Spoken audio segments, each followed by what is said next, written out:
70-80 కోట్ల రూపాయలు మంజూరు చేసి ఆ బ్రిడ్జ్ అప్పుడు కట్టించాం. తన యొక్క నియోజకవర్గం పట్ల, తన ఏరియా పట్ల, తన పరిసర ప్రాంతాల ప్రజల పట్ల ఆయన కనపరిచిన ప్రేమ అదంతా కూడా చాలా అద్భుతం. అందుకే ఆయనకు అంత మంచి పేరు కూడా ఉంది. అది నాకంటే మీకందరికి బాగా తెలుసు. ఈ మధ్య వీళ్ళందరూ తయారైంది కదా, ఎవరు అంటే ఆడ సర్వేలు చేసి ఇస్తారు.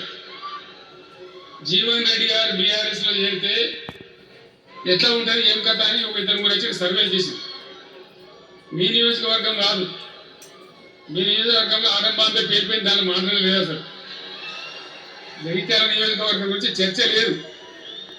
కానీ వాళ్ళు ఏం చెప్పినా సర్వే వాళ్ళు పక్కన ఉన్న సొప్పదాన్ని కావచ్చు, ధర్మపురి కావచ్చు, మేరిట్ల కొట్పల్లి కావచ్చు, ఇంకా చాలా చాలా కాన్స్టిట్యున్సీ కావచ్చు, చాలా ప్రభావం ఉంటుంది జీవన్ రెడ్డి గారిది. ఒక అద్భుతమైనటువంటి దీంట్లో రాజకీయమైన ఇది వస్తాయని చెప్పి వాళ్ళు సర్వే చేసి చెప్పినారు. అది జీవన్ రెడ్డి గారికి ఉన్నటువంటి విశిష్టత. ఒక నియోజకవర్గానికో 10 మందికో కాకుండా తనకి ఏ హోదా లభించినా, ఏ హోదాలో పనిచేసినా చాలా బ్రహ్మాండంగా ఆయన ఇక్కడ ప్రాంతాల కోసం తపన పడ్డాడు. ఒక ఉదాహరణ మీకు కనపడుతుంది. పేరు ప్రతిష్ట లేని వ్యక్తులు గ్రాడ్యుయేట్స్ కాన్స్టిట్యున్సీలో ఎమ్మెల్సీగా నిలబడితే గెలవరు.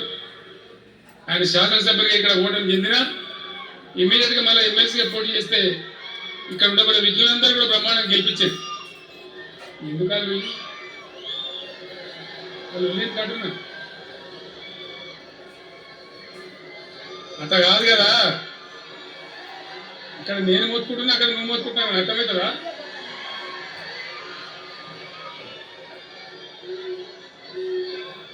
ఏయ్ అగవా బాబు, ఎంతవరకు మనోడేనా? విజయసారు మనోడేనా? నన్ను మోపాడు అయినా కూడా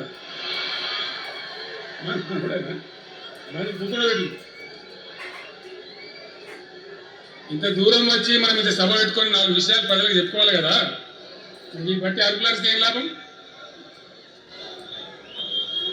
సో అట్లా జీవన్ రెడ్డి గారు తన రాజకీయ ప్రస్థానాన్ని ఒక సమితి ప్రెసిడెంట్గా ప్రారంభించి ప్రజా సమస్యల మీద పోరాటం చేసి సివిల్ లిబర్టీస్లో కూడా అడ్వకేట్గా ఉన్నాడు. ఎంతో మందికి పౌర హక్కుల సంఘానికి కూడా మద్దతు ఇచ్చి అచ్చమైన నికార్సైనటువంటి ప్రజా కార్యకర్త నిరూపించుకొని అంచెలంచెలుగా ఎదిగి ఇంతకుముందే ఆయన చెప్పినట్టుగా అనేకమైనటువంటి పదవులను చూసినారు.